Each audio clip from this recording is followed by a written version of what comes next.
Bonjour, voilà, aujourd'hui on va se remettre le pied à l'étrier. On va faire de l'arithmétique, ça faisait longtemps qu'on n'en avait pas fait, mais bon, doucement, en mode vacances, et avec donc le questionnaire Roger Mansuy sur l'arithmétique.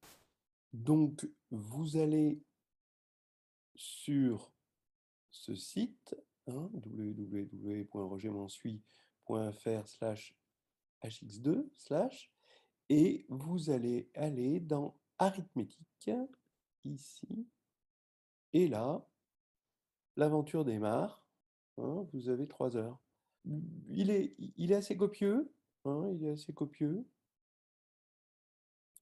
il y a de quoi faire.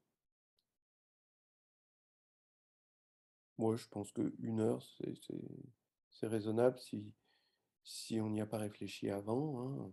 Voilà, très bien. Et puis, on va faire la correction.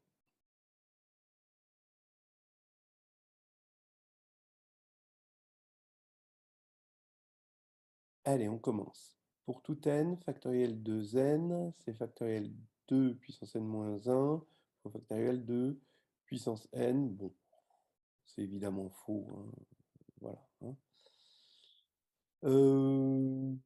Là, fois 2, pareil, fois 2, bon, bah, c'est évidemment faux. Alors, celui-là est vraiment trivialement faux. Celui-là, c'est moins trivialement faux, on avait envie de dire que c'est juste, mais ce qu'il faut multiplier par le produit de tous les entiers entre 2 puissance n-1 et 2 puissance n. Donc, il faut faire attention ici. Alors que là, c'est vraiment trivialement faux. C'est vraiment pour les gens qui se disent si c'était faux là, alors c'est vrai là. 0 est un diviseur de tout entier n. Alors là, non seulement c'est faux, mais en plus de ça, c'est tabou, quoi. 0 ne divise rien, quoi, à part 0, évidemment. Donc là, c'est faux. 1, 3, 2, 6, 5, 4, 3, 9, 8, 7, 3, 2, 1 est divisible par 11. Alors là, bah, il y a un critère de divisibilité par 11. Il faut faire 1, moins 3, plus 2, moins 6, plus 5, moins 4, plus 3, moins 9, plus 8, moins 7, plus 3, moins 2, plus 1. Alors, il y a ce critère, donc on va regarder ça, le critère de divisibilité par 11. Voilà le critère, hein, si n s'écrit, ben voilà, c'est son écriture décimale, hein, de n. Alors pour que ce soit vraiment son écriture décimale, il faut que les AI soient compris entre 0 et 9, hein, c'est large. Alors ben, modulo 11, ben, quand on prend la congruence de n modulo 11, ça revient à prendre la congruence de cette somme modulo 11, mais comme la congruence est compatible avec la somme et le produit, eh bien ici, on va avoir A0 bar plus A1 bar. Donc je regarde le modulo 11, hein, dans Z sur 11Z, fois 10 bar, mais 10 bar, bah, c'est moins 1. Et la 10 puissance k bar, bah, toujours avec cette même propriété de compatibilité, bah, c'est moins 1 puissance k. Voilà. Donc on va avoir ça. D'où la somme alternée, hein. Et donc il faut vérifier que ce qu'on obtient ici, qui est beaucoup plus simple que n, est encore congru à 0 modulo 11. Donc ici, bon, bah, je tombe sur moins 8 ou 8 selon comment on s'y est pris. Et donc, ce n'est pas divisible, donc c'est faux. Alors, si n égale 3 modulo 4, alors n n'est pas somme de 2 carrés d'entiers. Alors pareil, ce n'est pas tout à fait évident quand même. Alors, regardez la preuve, c'est une preuve classique, hein. Si A est dans Z, alors modulo 4, A au carré, est congru à 0 ou 1. Alors pourquoi? Parce que soit A est pair, et dans ce cas-là, bah, A2, bah, il va être multiple de 4, voilà, c'est le 0. Soit A est impair, et dans ce cas-là, bah, on peut le voir soit directement dans Z, c'est-à-dire A est égal à 2n plus 1, et donc quand on va mettre au carré, ça va faire 4n2 plus 4n plus 1, donc c'est congru à 1 modulo 4. Soit alors, c'est quand même mieux de regarder ça directement dans Z sur 4Z. Et dans Z sur 4Z, ben, les carrés, vous avez 0 au carré, ça fait 0. 1 au carré, ça fait 1, 2 au carré, ça fait 0, et 3 au carré, ça fait 1 encore, modulo 4. Donc, on n'a que 0 et 1. Voilà. Donc, ça, c'est intéressant. Donc, si A et B appartiennent à Z, eh bien, A2 plus B2, donc on va avoir la somme de nombres qui sont égaux soit à 0, soit à 1 dans Z sur 4Z. Et donc, ça peut faire que 0, 1 ou 2. Et ça, encore une fois, ça vient de la compatibilité de la congruence avec l'addition et la multiplication. C'est-à-dire, en gros, que si A est congru à A' et B congru à B', alors A plus B est congru à A' plus B', et A fois B est congru à A' fois B'. Et du coup, par la contraposée, si n est congru à 3 modulo 4, n ne peut pas s'écrire comme somme de carrés, puisque s'il s'écrivait comme somme de carrés, il serait congru à 0, 1 ou 2 modulo 4 et pas à 3. Voilà. Donc là, c'est vrai. Le nombre de diviseurs positifs de 60 est 12. Alors, on peut les compter à la main et on peut faire quelque chose d'un peu plus rusé, d'autant plus qu'après, il va y avoir une autre question sur le nombre de diviseurs. Donc, j'ai préparé un petit quelque chose qui est assez classique. Alors, pour tout n, bon, dans n étoiles, donc un entier naturel positif, ça n'a pas marqué, voilà. On note dn, l'ensemble des diviseurs positifs de n, et d, petit d, indice n, sont cardinales. Voilà. Donc, c'est ça qu'il faut chercher dans ces deux questions qui vont suivre. Donc, le théorème fondamental de l'arithmétique va impliquer que d indice p égale 2 pour tout nombre premier p. Bon. La définition même d'un premier, ses seuls diviseurs positifs, ça va être 1 et p. Donc, ça fait 2 le cardinal. Et plus généralement, donc là, c'est vraiment le théorème fondamental de l'arithmétique, d puissance pk, c'est k plus 1, c'est-à-dire que les diviseurs de pk, c'est 1, p au carré, jusqu'à p puissance k. Parce que finalement, le théorème fondamental de l'arithmétique, il dit qu'il y a une unicité de la décomposition au nombre premier, et comme corollaire que si A divise B, alors les p-valuations, en quelque sorte, de A sont inférieures ou égales à toutes les p-valuations de B pour tout P. Voilà, donc ça donne des conditions nécessaires et suffisantes de divisibilité, et c'est comme ça qu'on montre ceci. Donc il faut toujours se rappeler que le théorème fondamental de l'arithmétique est derrière ces critères de divisibilité, et le fait qu'on puisse en trouver que k plus 1. Parce que qu'il y en ait au moins k plus 1, ça c'est clair, mais qu'il n'y en ait que k plus 1, là, ça dépend de cette unicité. Alors maintenant, on montre que si m et n sont premiers entre eux, alors la multiplication mu fournit une bijection de dm croix dn vers dmn. Voilà. Donc ici, mu, ça veut dire que on va avoir une application qui a A, B, le couple AB, où A divise M, B divise N, donne A fois B. Ça va être bien défini. Alors oui. Pourquoi c'est bien défini? Parce que A est positif, divise M, B est positif, divise N. Alors AB, il est positif forcément, et il divise Mn, c'est évident. Maintenant, pourquoi c'est injectif? Parce qu'on veut avoir une bijection. Je vais supposer que AB est égal à A'B', alors avec A dans dm, B dans dn, pareil pour A' et B'. Et là, je vais essayer d'appliquer, vous vous doutez bien, un lemme de Gauss. Et le lemme de Gauss me demande de prouver d'abord que A est premier avec B'. Comme ça, j'aurai A divise A'. Alors pourquoi A est premier avec B'? Oui, tout diviseur premier qui divise à la fois A et B', par transitivité de la divisibilité, il diviserait M et N. Et ça, c'est impossible, parce qu'ils sont premiers entre eux. Et du coup, par le lemme de Gauss, A divise A'.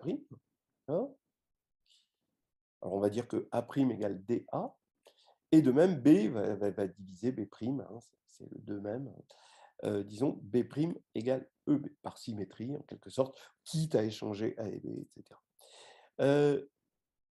Et maintenant, bah, cette égalité-là va nous donner que DE est égal à 1. Et comme DE sont des entiers naturels, bah, ça fait D égale 1, E égale 1, donc A' égale A et B' égale B. Donc on a bien montré qu'on avait l'injectivité. Alors, la surjectivité maintenant.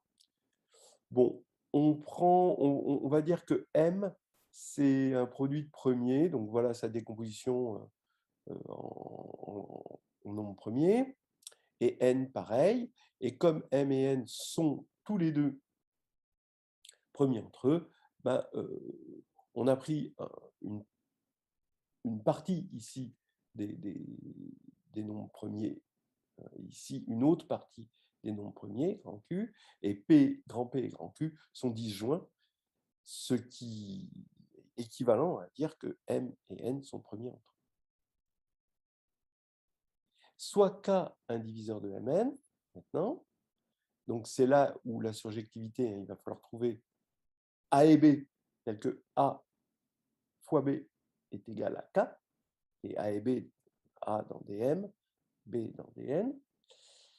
Eh bien, toujours pareil, le théorème fondamental de l'arithmétique va dire que K, il va se décomposer comme ceci, hein, ça va être sa décomposition, avec Kp inférieur ou égal à Mp, et Kq inférieur ou égal à Nq, hein, pour tout P dans grand P et Q dans grand Q. Voilà. Et bien maintenant, il n'y a plus qu'à prendre A, ce produit-là. Il va évidemment être positif et diviser M à cause de ceci. Et ceci, d'accord, voilà, pour B. Et on a évidemment A positif divise M, B positif divise N. Et on a donc AB égale K. J'ai écrit D ici, mais c'est en fait K que je voulais dire. Voilà. Et donc, on a bien la surjectivité. Alors, maintenant, regardez ce que l'on peut déduire, que si M et N sont premiers entre eux, alors DMN égale DM fois DN. C'est parce que ces deux ensembles de cardinaux respectifs, DM, DN et DMN, sont en bijection. Alors, maintenant, de ce qu'on avait vu tout à l'heure, c'est-à-dire D de P puissance K, c'est égal à K plus 1, ben, on en déduit ici, hein, par récurrence, si vous voulez, comme ici on a un produit d'éléments qui sont 2 à 2 premiers entre eux, eh bien on en déduit que DM, c'est le produit des MP plus 1. Voilà. Hein, donc là, voilà une formule. Hein, le nombre de diviseurs, c'est le produit, hein, des valuations augmentées de 1. Voilà. Donc, regardons, bon, hein, si ça avait été juste cette question, hein, je ne l'aurais pas fait comme ça, mais bon, voilà. Alors, le nombre de diviseurs positif de 60, donc 60, bah, c'est quoi? C'est 4 fois 3 fois 5. Donc, il faut regarder le nombre de diviseurs positifs de 4. Donc, ça va être 3. De 3, ça va être 2, on a dit, et de 5, ça va être 2. Voilà ce qu'on a dit. Donc, il faut faire 3 fois 2 fois 2. Donc, ça fait bien 12, donc c'est vrai. Un entier admettant un nombre impair de diviseurs positifs est un carré. Alors, oui, regardez, un entier qui admet un nombre impair de diviseurs positifs, ça veut dire quoi? Ça veut dire que le produit d'évaluation plus 1, d'après ce qu'on a vu tout à l'heure, est un impair. Donc ça veut dire que toute l'évaluation, donc l'évaluation, hein, je vous rappelle, ce sont les puissances que l'on va trouver dans la décomposition d'un nombre, donc du nombre entier qu'on est en train de considérer, en nombre premier. Donc maintenant,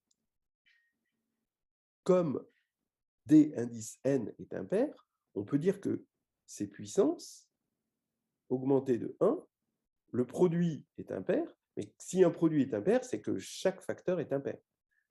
Donc ça veut dire que chaque puissance est pair, puisqu'augmenter de 1, ça donnait des impairs.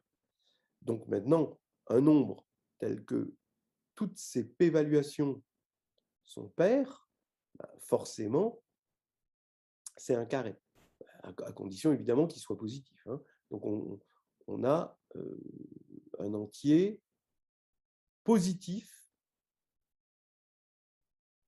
Oui. Oui, alors là, je mettrai un entier positif, parce que s'il est négatif, c'est faux. Hein. Il y a peut-être une ambiguïté ici. Donc ici, c'est plutôt entier positif, admettant un nombre impair de diviseur positif est un carré. Et là, je vais mettre vrai. Ouais. Donc en fait, il faut mettre positif. Alors, bon, maintenant, s'il existe UV dans Z tel que AU plus BV égale 2, alors A, le PGCD, ça, ce signe-là, c'est le PGCD de A et B est égal à 2.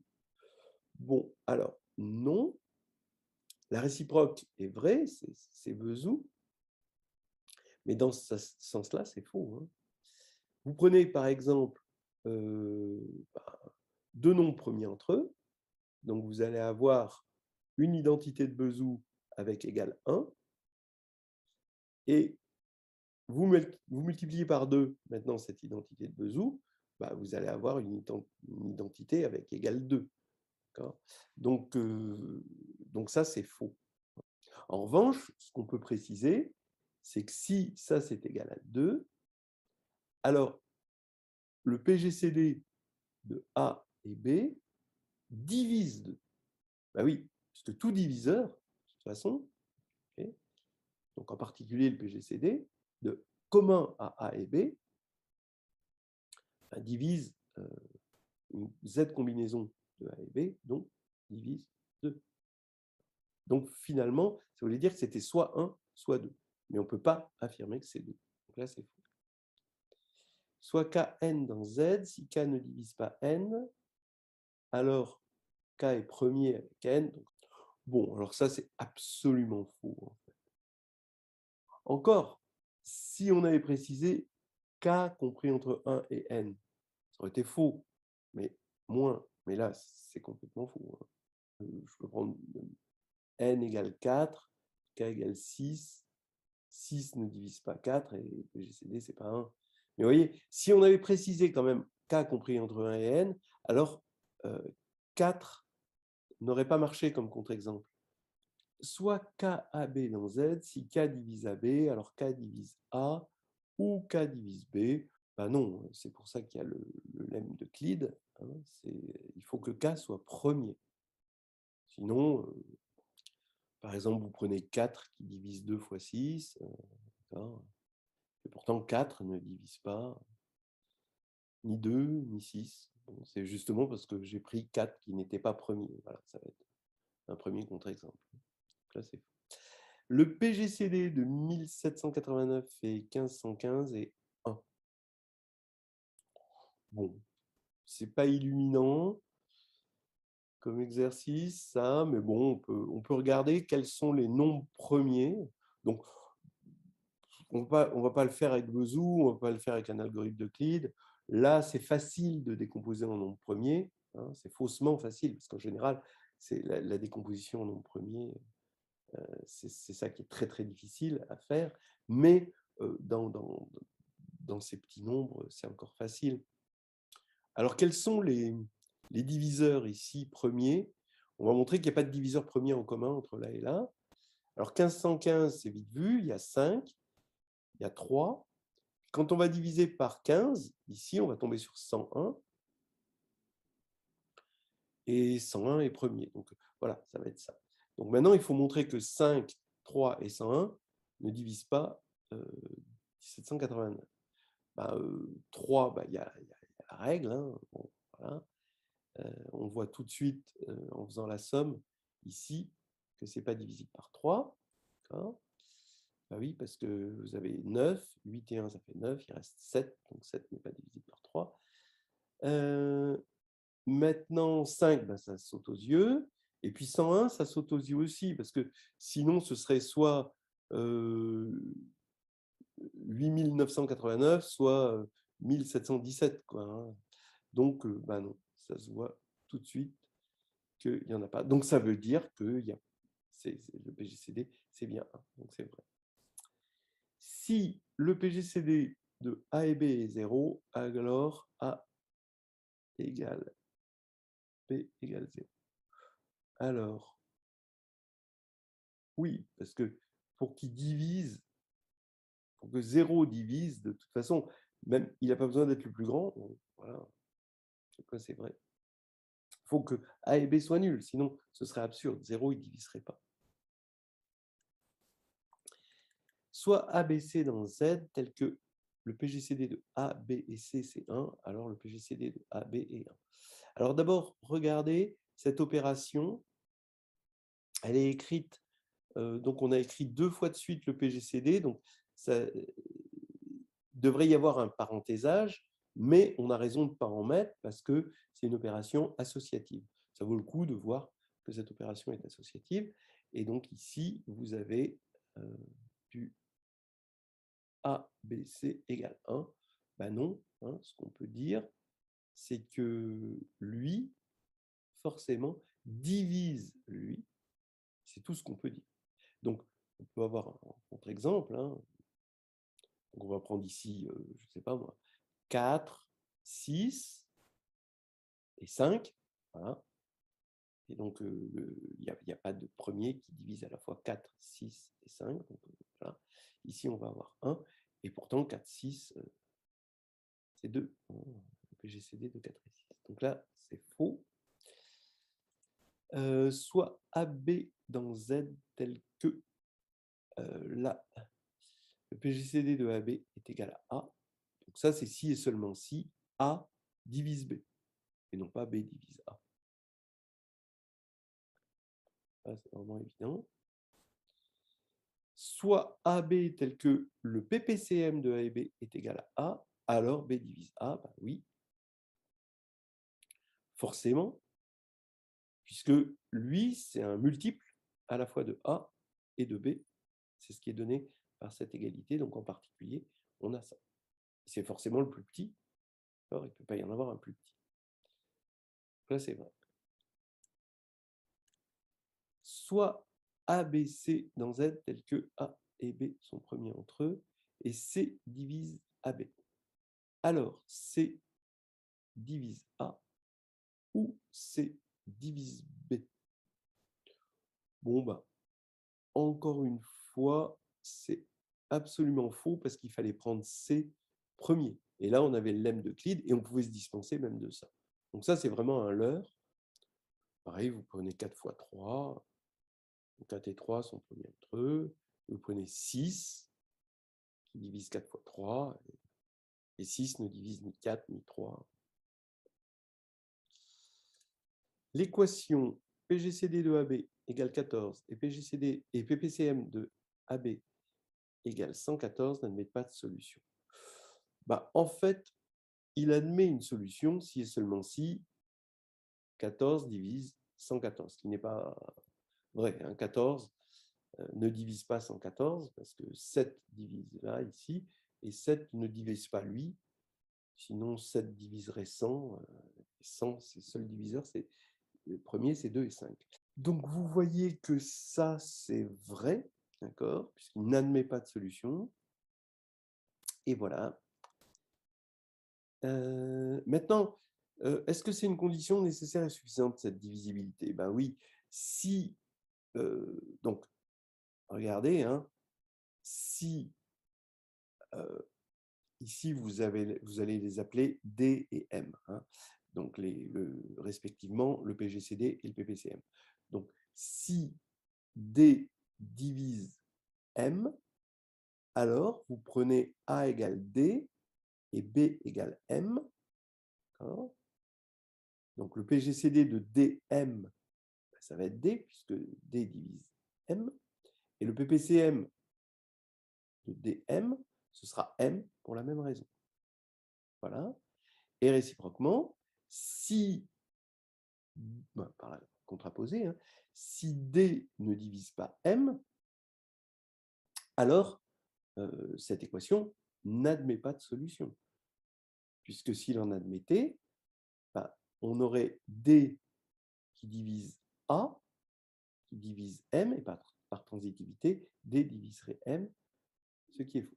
Voilà. Donc, en fait, pour aller plus loin, là, on a torché à peu près tous les problèmes de système d'équations avec PGCD et PPCM. Voilà.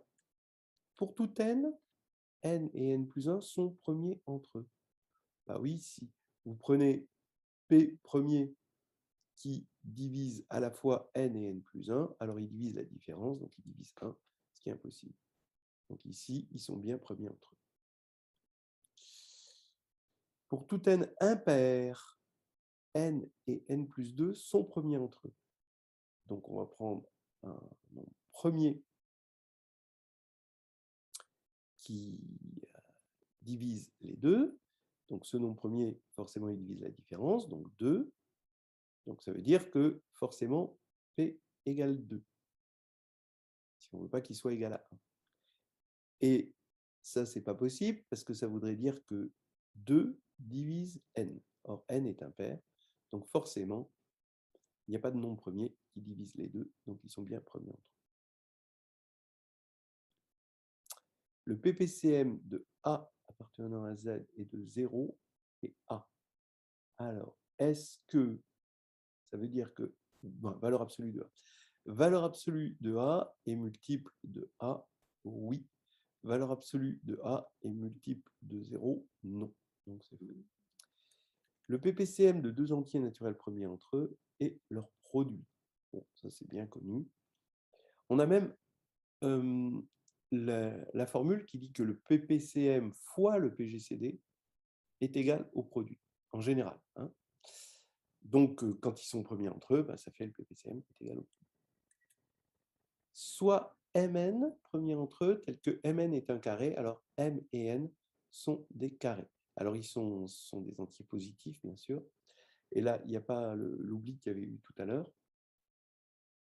Donc, soit Mn premier entre eux, tel que Mn est un carré, alors Mn sont des carrés, ça oui. Parce que comme ils sont premiers entre eux, comme on a vu tout à l'heure, l'ensemble des premiers qui divisent M et l'ensemble des premiers qui divisent N sont deux ensembles disjoints. D'accord ? Et donc, les p-valuations qu'on va retrouver dans Mn sont exactement les p-valuations soit de M, soit de N. Mais comme Mn est un carré, ces p-valuations sont paires, toutes. Donc ça veut dire que toutes les p-valuations de M et les p-valuations de N sont paires. Et comme M et N sont positifs avec des p-valuations paires, M et N sont des carrés. Donc ça, c'est quelque chose d'assez profond qu'on va chercher dans les anneaux factoriels, et justement pour résoudre des équations. Vous voyez que vous arrivez à transformer l'équation Mn égale D carré, avec D, on va dire un paramètre, en M égale E carré et N égale F carré.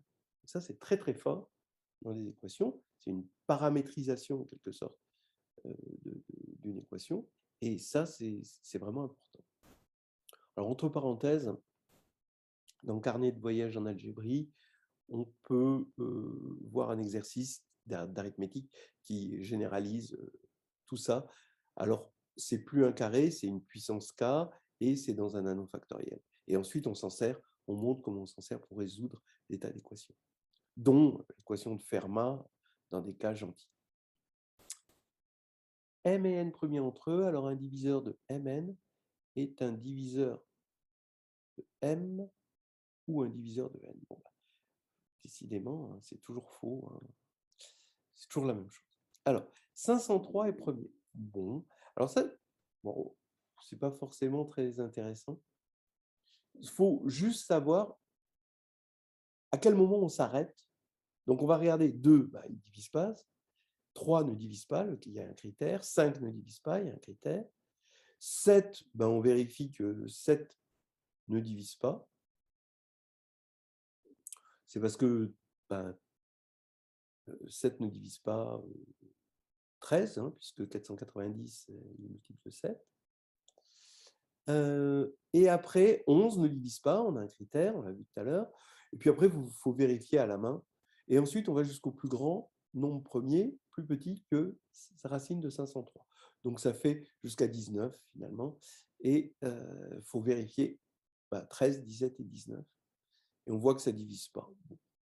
Je sais pas, il y avait peut-être une autre astuce que je n'ai pas vue. En tout cas, c'est vrai.